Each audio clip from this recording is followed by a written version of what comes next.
all for joining us this morning. Just a quick introduction before we begin.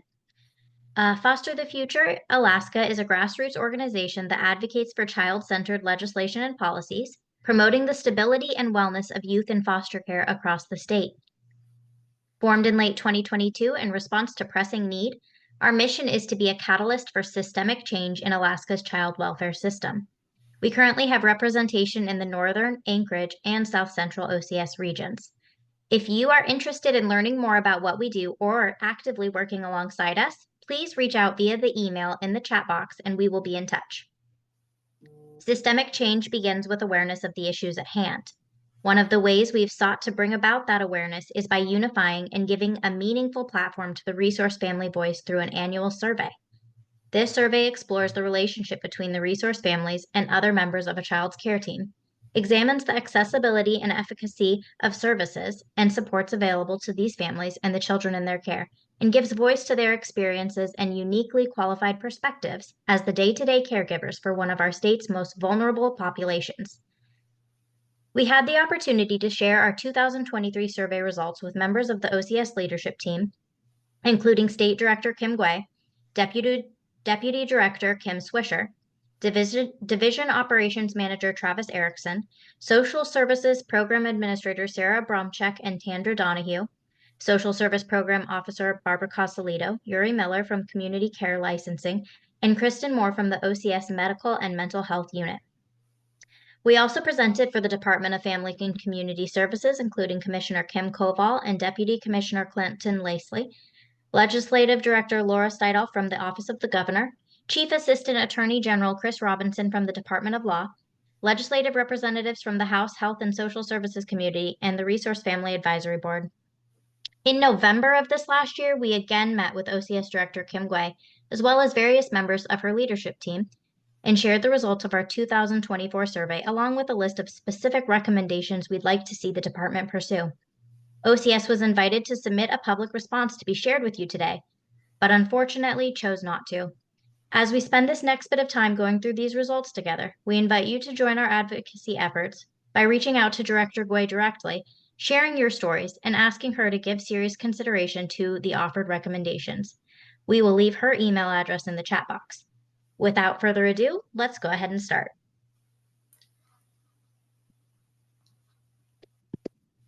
Thank you, Destiny.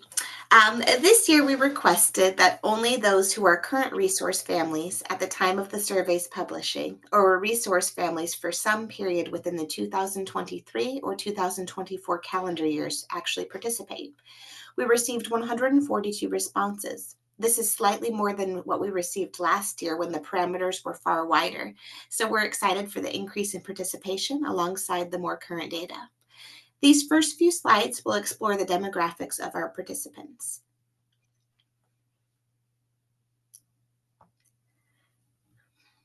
Nearly 40% of this year's respondents were new participating in our survey for the first time, while about 55% also participated last year.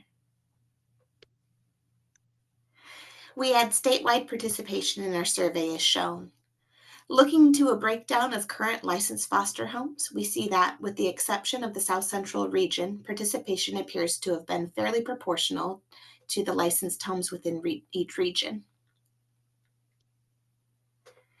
Our survey was created for licensed foster families, as well as kinship caregivers, both licensed and unlicensed. We also asked survey participants to identify themselves as ICWA or non-ICWA homes.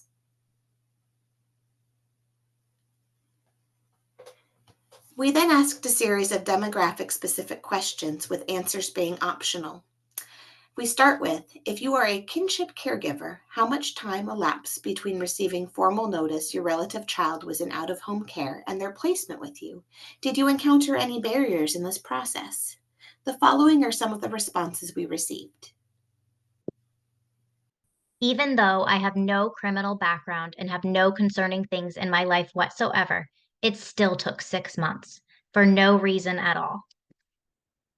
9 months. It was sad that the foster family was told by OCS that there was no family and it was an adoption baby. They said the first phone call said it was going to be adoption for sure. How could OCS say this? This is my nephew, my sister's son. I should have been the first one called. 6 months. They said I had to be licensed first, and I found out later that wasn't true. I never received notification at all. From the time I requested placement of the child until the day they entered our home was 79 days. Many barriers. We were told that we were not family. We were told from a game of telephone that we were denied, but never received a phone call, email, letter, or anything saying we were denied. We went to placement review. We had no communication. The tribe and family supported us. The providers supported us. There was no reason for the trauma we all endured.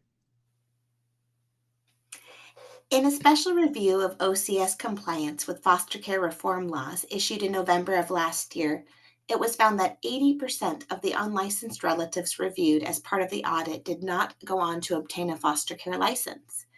Auditors reviewed the respective case files and found that the reasons relatives did not obtain licenses were not consistently documented in ORCA. Our survey asked unlicensed kinship caregivers if they were pursuing licensure, and if not, why. Here are a few of the responses. No, we don't intend to work with the department again if we can help it. We used to want to be licensed, but after everything we've gone through and how we've been treated in our attempts to get placement of 6 separate relative children, now we're not going to pursue licensing. We will always attempt to get placement of any relative child or children we can take care of in our home, but we're not going to voluntarily participate in the department's interactions with non-relative families and children.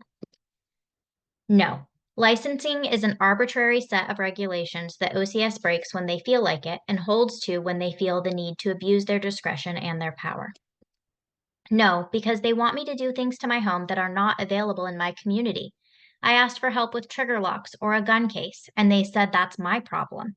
I'm taking care of these kids with no help, no money. I don't have the money to buy locks or cases. No, I filled out the paperwork 3 times and they lost it 3 times. No, I tried, but they lost my paperwork 2 times and I am not doing it again. No, the length of time did not merit it. My employment prevents me from being a regularly licensed foster parent. No.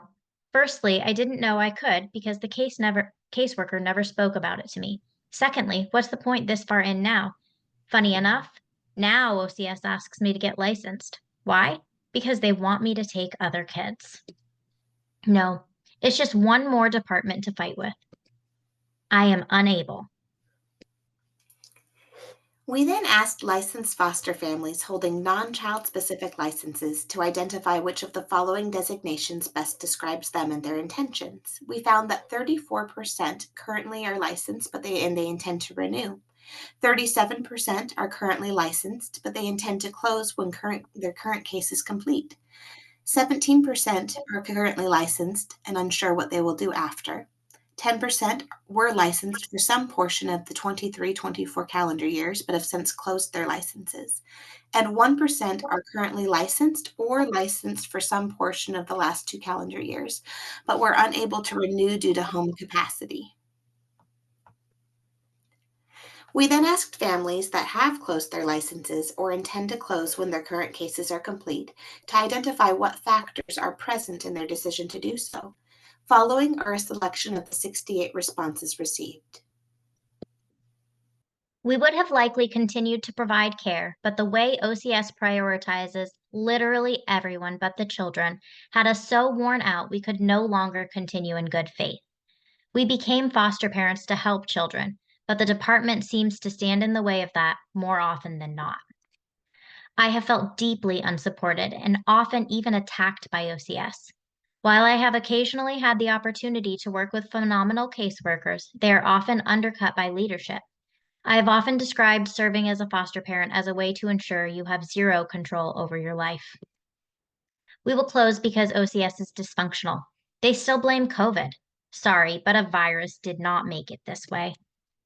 Our family, including young biological children, experienced traumatizing loss and heartache due to the system's extreme case handling negligence.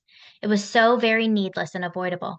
We were, and are, still healing from our experiences, even nearly 2 years later. Our lack of confidence in OCS has been further compounded as we've seen foster families around us exposed to secondary, if not primary, trauma due to the system, time and time again. We've come to realize that if we were to ever foster again, we would have to enter into it with zero expectation of OCS to do their job at all, let alone well. We'd have to fully embrace the idea that common sense and state and federal guidelines are just nice ideas, but nothing to hope for. We'd have to be content with loving and protecting children on a day to day basis, knowing they could leave our home in 24 hours, never to be seen by us again. If I intend to close my license when my current case is complete, the factors influencing my decision are: 1. Concerns about the implementation of certain regulations which have resulted in situations that are distressing for my foster child, including the fact that I have to pull them off my body every week while they cry and beg not to go to a visit with a man who molested them. OCS forces it because the case is ICWA. 2. The excessive long case timelines, with some cases extending up to 6 years, creating significant emotional and administrative burdens. 3. The challenging and adversarial nature of interactions with the Office of Children's Services, which has made the fostering process extremely challenging. Our current case may be headed towards adoption, and if we are able to adopt all 5, our home will be full for a while. And we want to dedicate time and space to those children. If not, we are going to need a long healing break to regroup from our time loving these children. Mutual respect is a foundational element of any healthy relationship, professional or otherwise. We asked survey participants to choose their level of agreement with the following statement on felt respect within relationships with members of their children's care team, to include caseworkers, drug supervisors, visitation coordinators, team decision meeting facilitators, GALs, court appointed special advocates, OCS district attorneys, and ICWA workers. Adjusting for those that said certain team members didn't apply in their case, such as CASAs, we found that guardian ad litems and OCS visitation coordinators received the most agreement.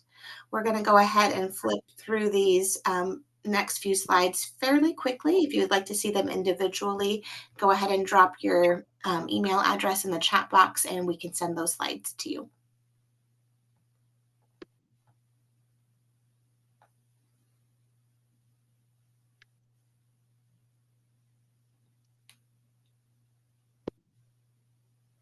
Similarly, we asked participants how heard, valued, and considered they felt their input as their foster children's primary caregiver was by the following team members. We again found that guardian ad litems and OCS visitation coordinators received the highest level of agreement.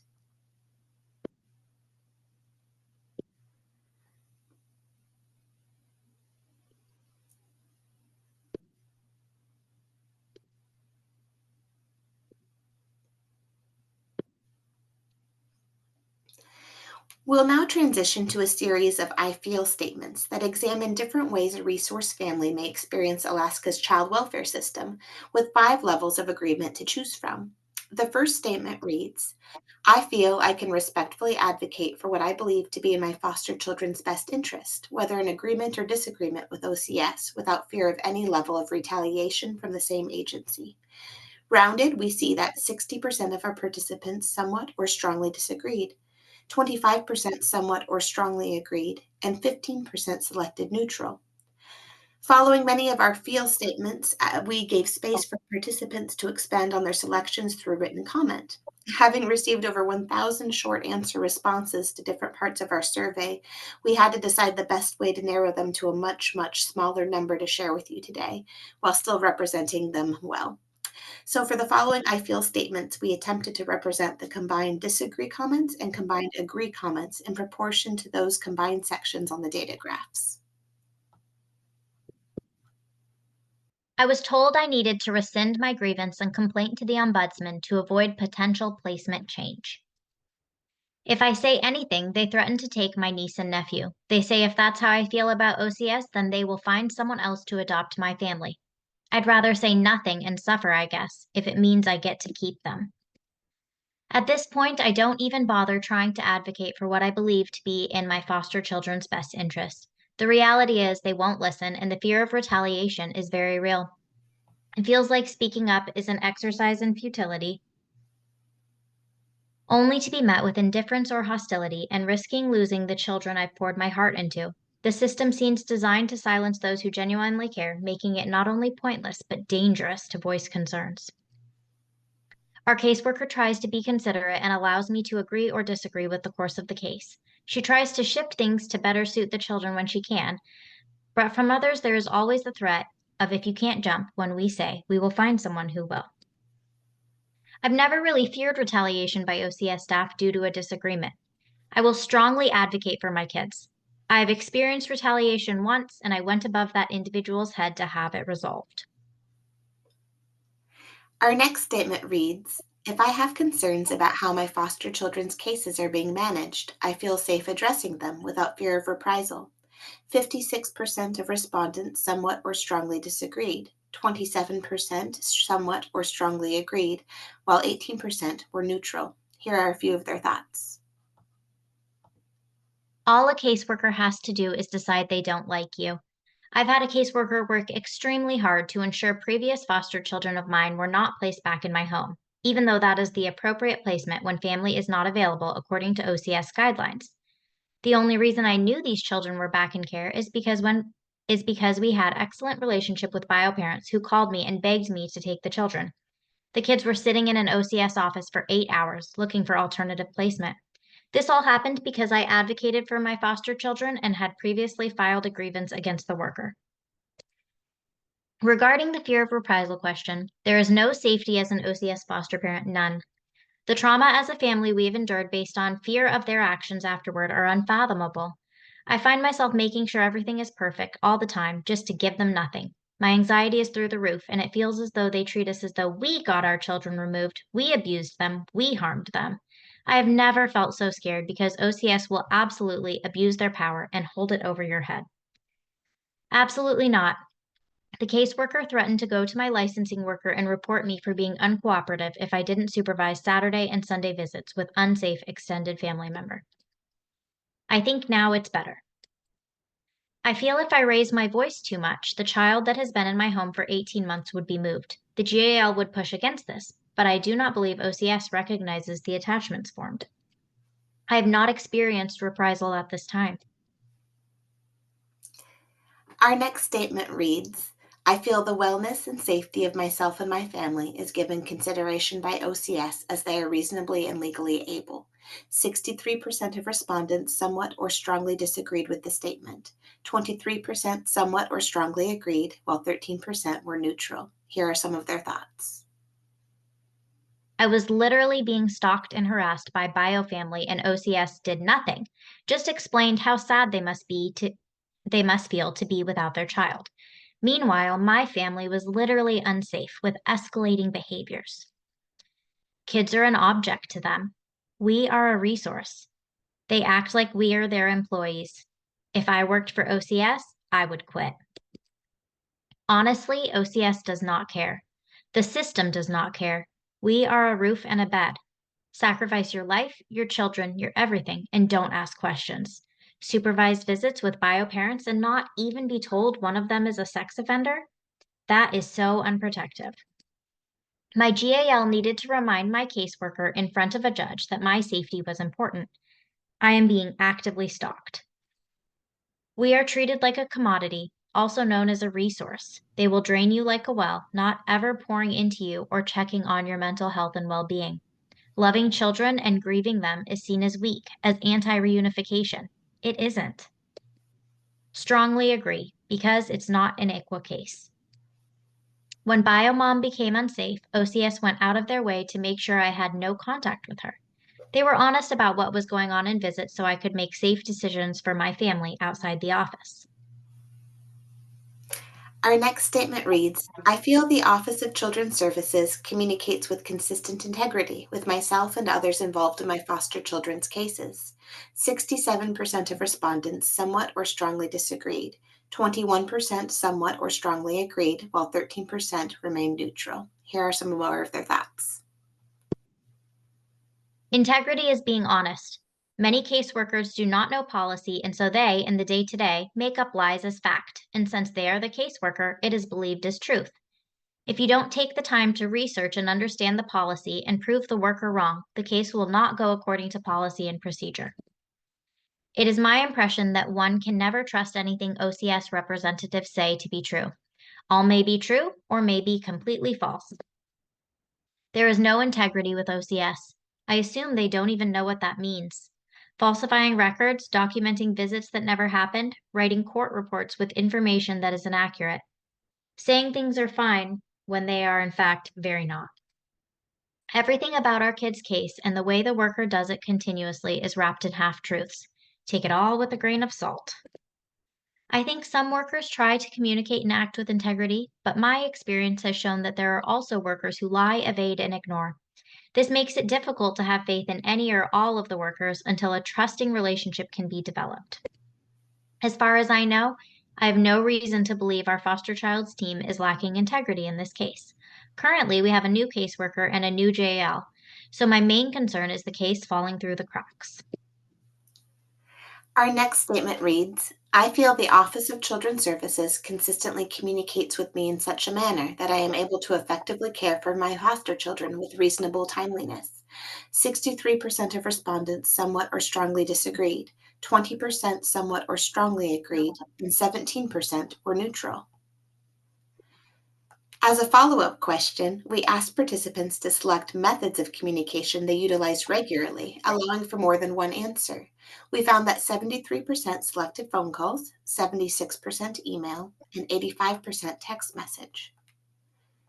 We then asked, on average, when contacting the children's caseworker, how much time elapses before missed phone calls, emails, or texts are returned?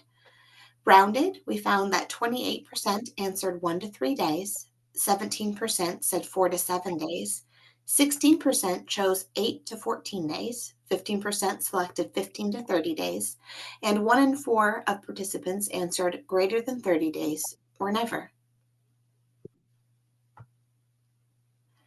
Both the Adoption and Safe Families Act of 1997 and the Safe and Timely Interstate Placement of Foster Children Act of 2006 amended sections of the Social Security Act requiring resource families to be provided with notice and a right versus an opportunity to be heard in any proceeding to be held with respect to the child in their care. The Alaska statute and court rules implement these rights at a state level to one degree or another, while OCS CPS policy upholds them. It is readily acknowledged that the resource family voice is a benefit in the courtroom. As day-to-day caregivers of the children in their homes, resource families have a uniquely relevant perspective not doubled by any other party. Unfortunately, despite the authority and need for resource family participation, many find barriers in practical implementation. We learned these to include not receiving notice, timely or otherwise, of court hearings. This was a primary barrier.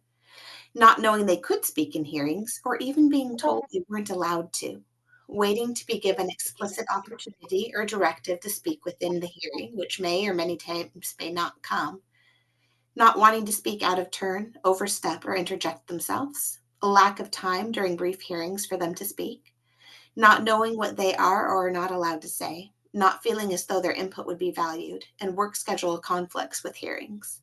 The next few questions and comment submissions will explore the efficacy of current policy in our child welfare system.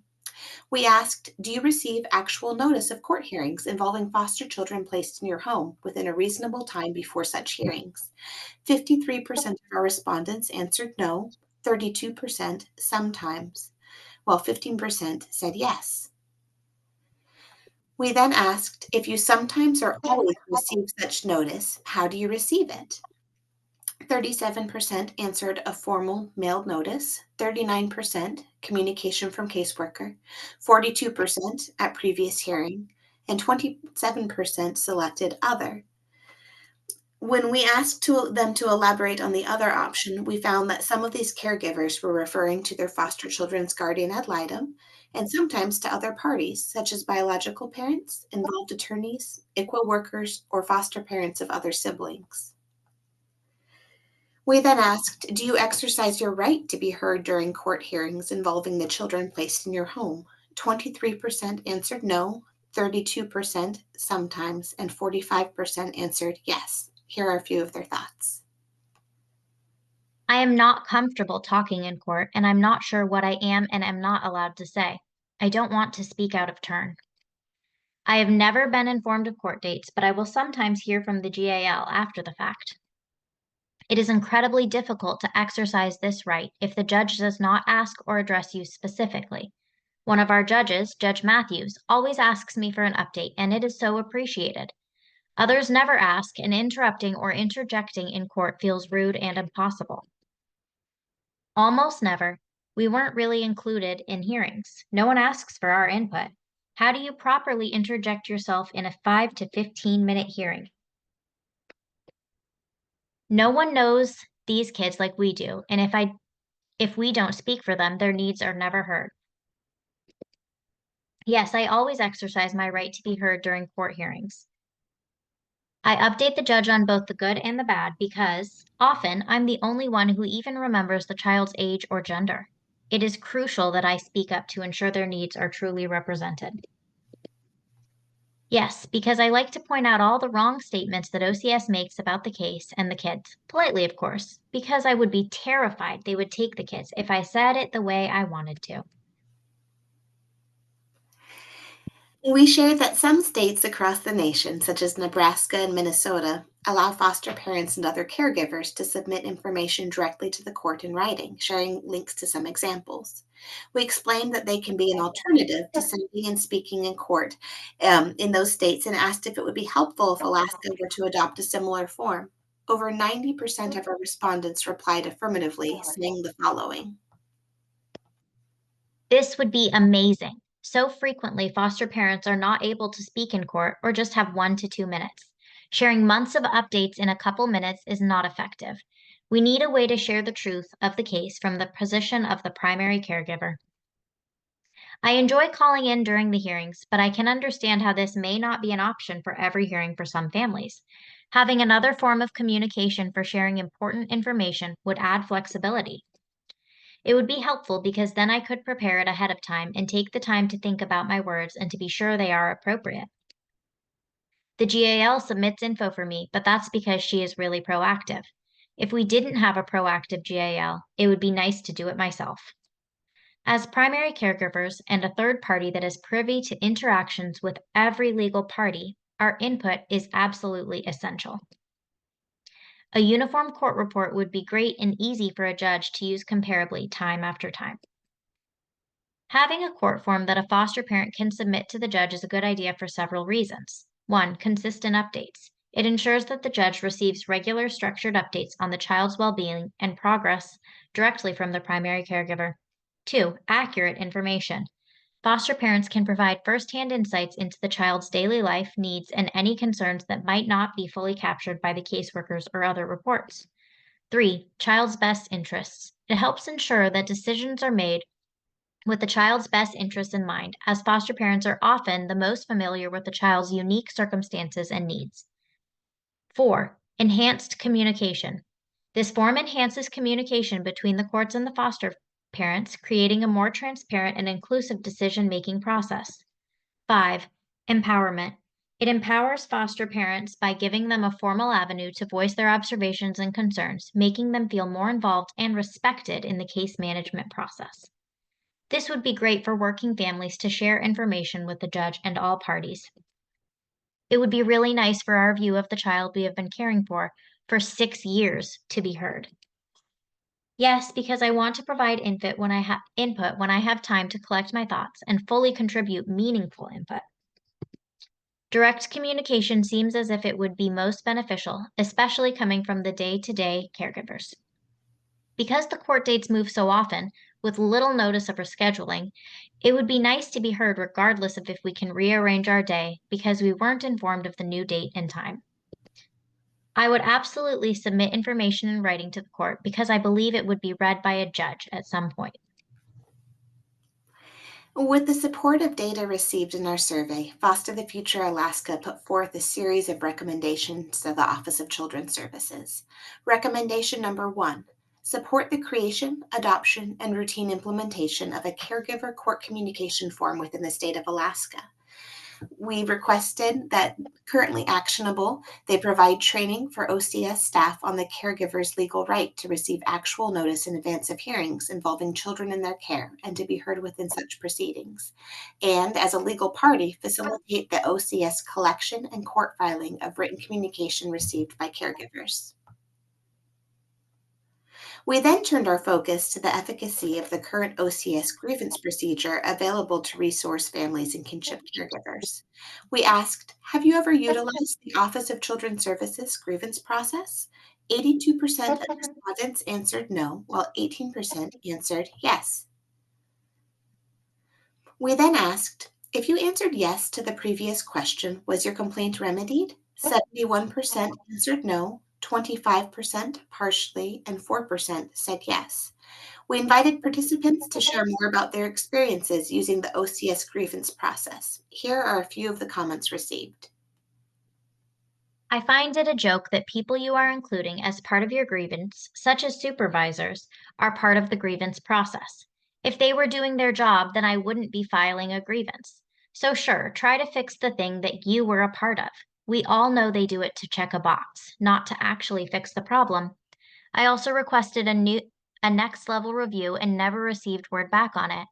They do not follow their own policies on grievances for timelines. I had to reach out again and tell them they were breaking yet another policy, in addition to the policy I was grieving had been broken. I was told that since the child was no longer in my home, the grievance was remedied. We have not used it ourselves, but assisted others in the process or walked alongside families who have. It is absolutely frustrating. I am skeptical it offers any true accountability to policy or procedure. OCS workers can arbitrarily say that they felt their decisions were made in the child's best interests, and that is that. Of course, they're going to pat their own back. So stupid. OCS needs actual accountability with actual consequences. OCS told some parties that if I move forward with my grievances that I will lose placement of my family member. Had no clue there was a grievance process. Anytime we complain about how we are treated or lack of help or contact, they say they will just take the kids. I would never file a grievance because the process feels fundamentally flawed. The direct supervisor, who is often the person deciding whether or not the grievance is valid, is often the same person listed on the grievance. Most of the time, they will simply close the grievance and then move the child to silence any further complaints. It's not worth the risk of voicing my concerns only to be disregarded and then punished by having the child moved. I would never use this because of fear of reprisal, and often the supervisors reviewing the complaint are the cause of the complaint. In the same vein, I feel there are effective systems of accountability within the Office of Children's Services and/or provided by the Department of Family and Community Services and the Alaska court system to ensure a healthy child welfare system in our state. 78% of respondents somewhat or strongly disagreed with that statement. 6% somewhat or strongly agreed, and 16% answered neutrally. Here are some of their thoughts. Not a chance. And oftentimes, the judge and court have no ideas how dysfunctional it all really is. Because in court, OCS presents a rosy picture of, I just saw the child and they're doing great. When reality is, we as foster parents haven't heard from them in 3 months, and they desperately needed to see the child a week before court to save face. If we all truly called them out on their BS, it would be eye opening. But again, it falls back to fear of retaliation. I've been a foster parent in another state and had a far better experience there. The children were the primary focus of every case and truly cared about. There are not, unless you have the legal standing to push for OCS accountability in the courts and the money to do so, OCS can say or do anything they want. It is absolutely absurd the things I've witnessed them getting away with because no one who cared could actually do anything about it. Foster families cannot grieve case mishandlings. Couple this with not being effectively heard in court. We are often desperate to share the truth of how these cases are mishandled. It's a horrifically desperate situation to watch children being re traumatized by the system with absolutely nothing to do to be heard. Accountability would require someone to hold them accountable. OCS is only held accountable through lawsuits, which take years and years to remedy, at which point irreversible damage is done. When I brought the language used to my caseworker's attention and she became cruel, cold, and unreasonable, I brought the concern to the supervisor. To say it then got worse is an understatement. I feel everyone does the best they can with limited staff. This leads us to our second recommendation to the Office of Children's Services. Request the grievance and appeal procedure in its entirety be transferred from the Office of Children's Services to the umbrella Department of Family and Community Services. Currently actionable, transfer the grievance and appeal procedure to the licensing division within each OCS region, allowing for an unbiased third-party evaluation of each grievance received. Our next statement reads, I feel that at a systemic level, federal law, state statute, and department regulation or policy, a child's physical and psychological well-being are primary considerations in their China proceedings. We discovered that 71% answered somewhat or strongly disagree, 13% somewhat or strongly agreed, and 16% were neutral. Here are some of their thoughts. I advocate for what I feel is in the best interest of the child, and it is clear to me that other parties in the system operate from the mentality of wanting to reduce their liability. Many of our state's laws were written as to the rights of adults to children and not the rights of children. Children are people and deserve laws that protect them physically, emotionally, and psychologically. In a sense, in a child's best interest statements are woven all throughout statute and policy, but they aren't truly applicable unless you can take OCS to court and push for them. Foster parents do not have the standing to do so. GALs often don't have the relationship or contact with the children to do so, and birth parents often aren't in a position to know how to do so either. No one considers the children and psychological effects all of this has on kids.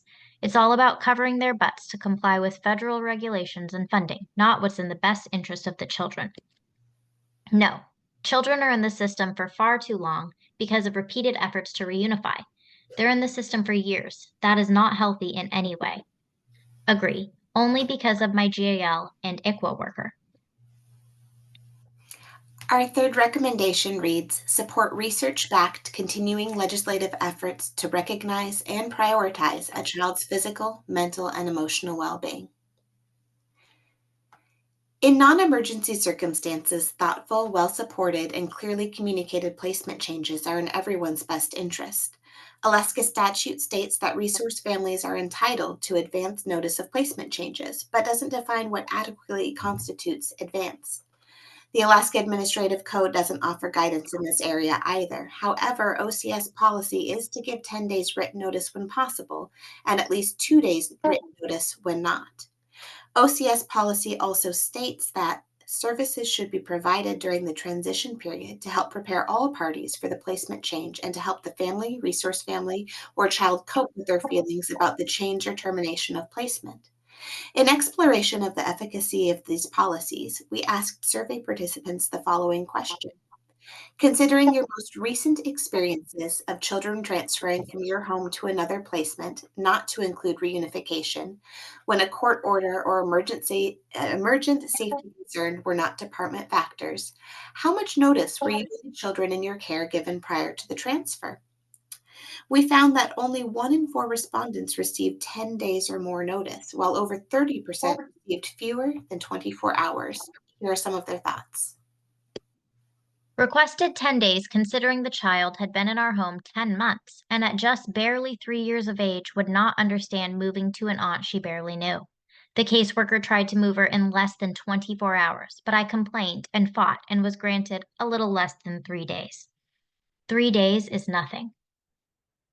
Anything less than 3 to 7 days is absolutely wrong. You don't even have time to say goodbye, do laundry, or make phone calls in less than 24 hours. We were told at 8 p.m. to put a kid on a flight at 8:30 the next morning. We don't have running water. We couldn't even wash his clothes, so we had to send dirty clothes. Our placement was emergency and was not expected to stay. He left after 1 week when OCS found a safe relative home. That was good.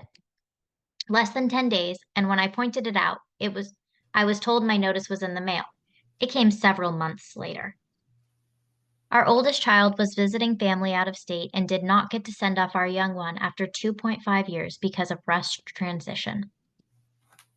They rush moves so you can disagree with the course of action and don't have enough time to do anything, re-traumatizing the foster kids and traumatizing the families who care for them, including our legal children. Our fourth recommendation reads, under the authority of current Alaska statute, move to adopt a 10-day notice to caregiver requirement in state regulation. Currently actionable, require OCS staff to uphold current policy, giving a full 10 days notice to caregivers prior to transitions in all non-emergency, non-court ordered transitions. Require regional managers to sign off on and document any transitions that are requested to occur in fewer than 10 days. Our next statement reads, I feel I've been provided with adequate support and resources to meet my foster children's needs in a reasonable and timely manner. 53% of respondents somewhat or strongly disagreed. 25% somewhat or strongly agreed, and 23% were neutral. We then asked, if not, which supports and resources weren't available or weren't provided. The following are a few of the answers shared with us. OCS needs to provide counseling to foster parents. We need coaches to help us help these kids. Telling us through trainings how to deal with certain behaviors is provided. But what about when a 6-year-old foster kid steals your 8-year-old bio kid's dirty underwear? The options I was given included having the kid relocated. I needed help navigating the situation, but was only given the option to kick him out or keep him. Mental health resources for kids, higher rates for medically fragile, formula from medical supply company. The list goes on. I needed help getting clothes and a bed for her, but the caseworker was not helpful. A Facebook group told me to try the hotline. That was easy, but I had waited months. The caseworker could have just given me that number. Due to a work schedule that is outside normal daycare center hours, we have to utilize unlicensed care, which is paid a significantly smaller amount per month per child. We have to cover the difference with more than half the monthly stipend that is supposed to cover other expenses necessary to care for the children in our care. When you have to call, text, email, wash, rinse, repeat for weeks, if not months, just to get a consent to treat, a Medicaid number, or anything. I had to ask several times for help with the clothing vouchers and for help with daycare. I had to learn from a foster group online that I could do it myself and call a hotline. Why couldn't OCS have just told me that when I asked the first time? Instead, they ignored me. Material things like clothing and beds are pretty reliable in a timely manner, but anything that requires direct caseworker involvement is rarely, if ever, met. I've been waiting 6 months to be reimbursed for travel expenses to Anchorage for a medical appointment. She and her supervisor no longer respond to my emails requesting an update. I received therapeutic stipends. However, I would like to see for high needs children resources for getting kids to and from appointments. When you have multiple high needs children, sometimes, a lot of times, transportation is tricky. Our next statement reads, I feel I've been able to easily secure needed medical and mental health services for the children in my care. 33% somewhat or strongly disagreed, 41% somewhat or strongly agreed, and 26% answered neutrally. We followed by asking, if not, please share with us which specific obstacles you've encountered in acquiring these needed services. For example, lack of available providers, special funding approval processes, communication issues, system barriers, etc. The following are some of what was shared with us. Bio-parent signatures for dental surgery. Child removed for neglect and in severe pain, not eating or talking, and OCS did not diligently respond to my request to get the paper signed in a timely manner. I had to call and email people daily for weeks to get it accomplished, and it was only addressed when I found one OCS higher-up who seemed concerned. Child came to me with severely abscessed teeth that needed surgery. Due to parents refusing to sign an anesthesia paperwork, we had to wait over 5 weeks for a judge to sign off that the caseworker could sign the anesthesia forms. She was suffering and in pain the whole time. I had a young lady who needed counseling services. We asked for 3 years and nothing would or could be done. In that time, she attempted and seriously talked about suicide. OCS sent a referral 90 plus days after we requested one. Provider received the referral, scheduled us for pre-screening visit, and sent additional forms to the caseworker. The process ended there. Even after follow-up with OCS and the provider, nearly a year later, little one is not receiving the services we were trying to access. When extra formula is needed by medical necessity, it is hard to get funding approval. Everything is months out with scheduling. The best services don't take Medicaid because that system is so hard to work within. Getting OCS to pay for services takes months and practically begging. Specialists have a full schedule, so getting a new patient appointments have been hard. Lack of available providers, communication issues between providers. Yes, however, I am told that I am required to have our foster child seen for dental at Chief Andrew Isaac. Chief Andrew Isaac is 2 years out on appointments. I could get our foster child an appointment within the week at our family dental office. I find this negligent to be told I cannot take our foster child to our family dentist who takes Denali Kid Care insurance, because doing so would be culturally inappropriate. That's a direct quote.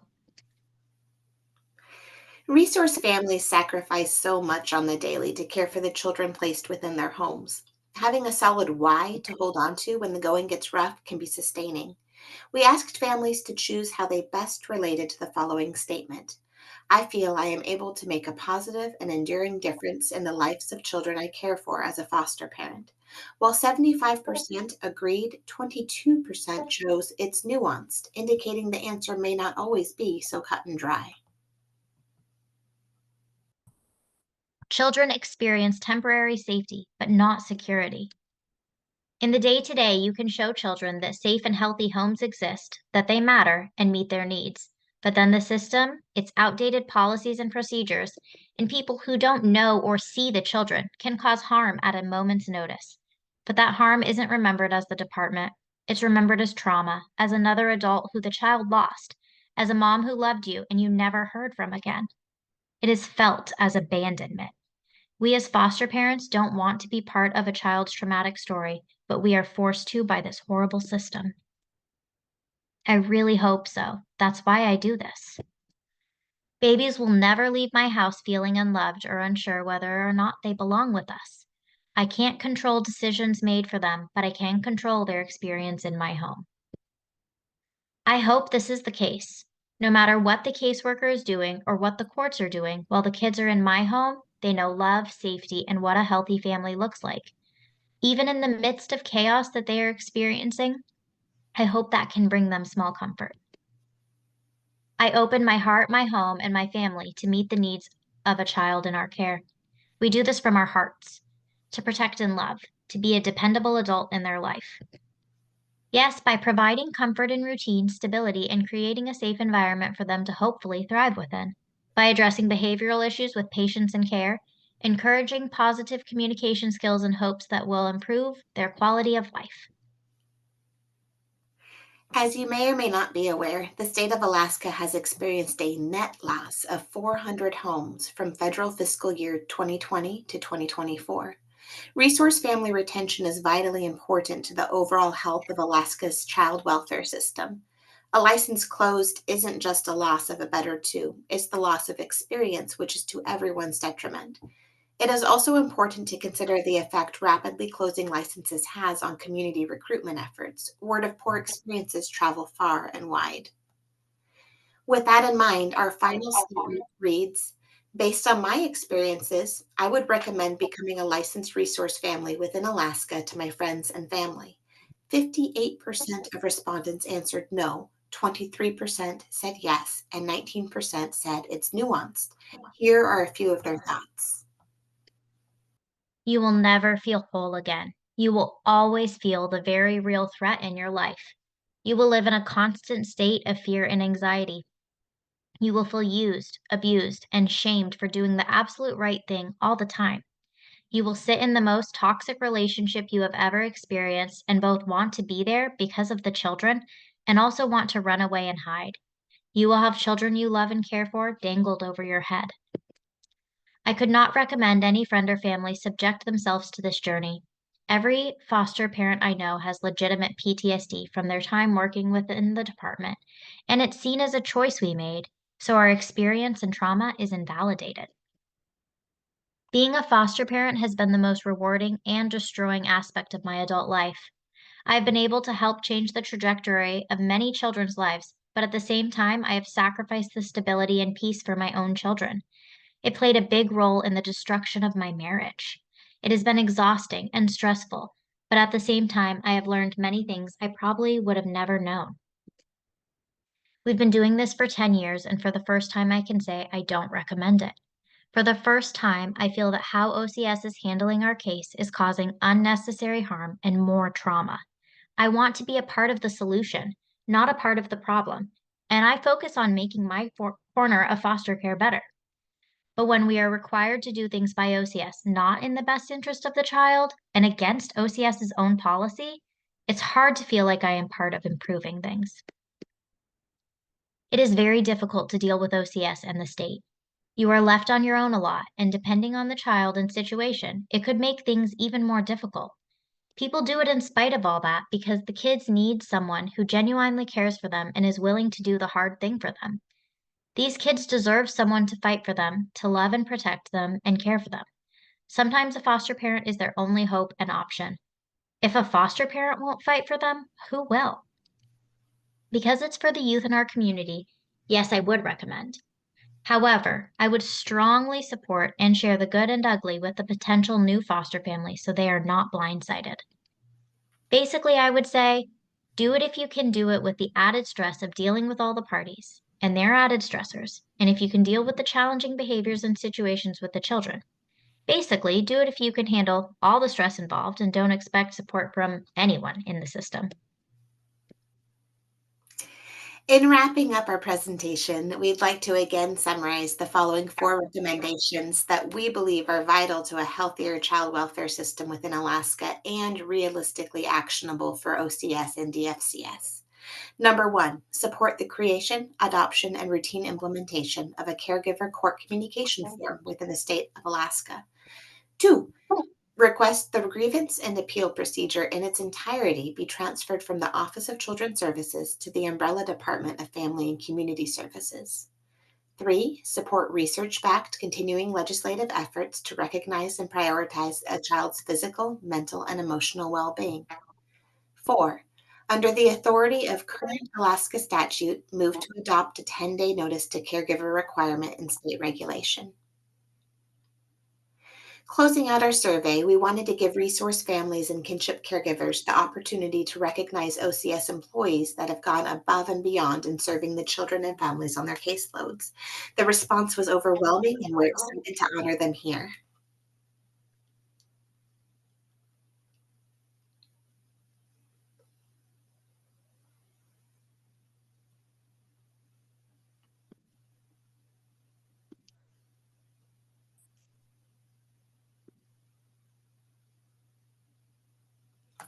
And that concludes our survey results presentation. We just wanted to thank you for giving us this time and space to share the voices of resource families across Alaska. We hope that maybe you've gained some insight into their perspective this afternoon, and we'll consider how you can come alongside us in advocating for our recommendations to the Office of Children's Services. After we started the survey presentation, we actually did go ahead and receive a response from the director of OCS, Kim Gui, and we want to share that with you verbally here as well as post it on our Facebook page following. Hi, Andrea. Thank you for your thoughtful letter and your dedication to advocating for the safety and well-being of children and those involved in fostering. We appreciate Foster the Future's commitment to this critical issue. We share concerns regarding the closure of foster homes and the importance of understanding the reasons behind these closures. We can agree gathering insights from these families will improve our understanding of the challenges faced by foster care providers and identifying areas where we can provide better support and resources.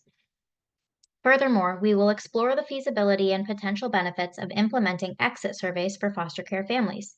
We believe that gathering feedback from families as they transition out of the foster care system, whether through reunification, permanency options, or other reasons, they can provide valuable information to improve outcomes for children and families.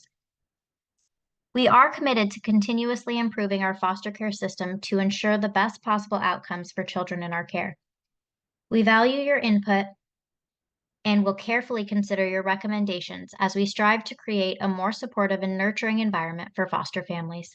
We would like to respectfully request that Foster the Future work in collaboration with the Resource Family Advisory Board to come up with joint goals that we can all work together to improve the foster care experience. Sincerely, Kim Gui, Director, Office of Children's Services. Thank you so much, Destiny, and thank you so much all for joining us today. Again, if you have any questions or you want to inquire about coming alongside us in our advocacy efforts, you can direct any inquiries to our email address, which we'll leave below in the chat. Thank you again. Have a great day.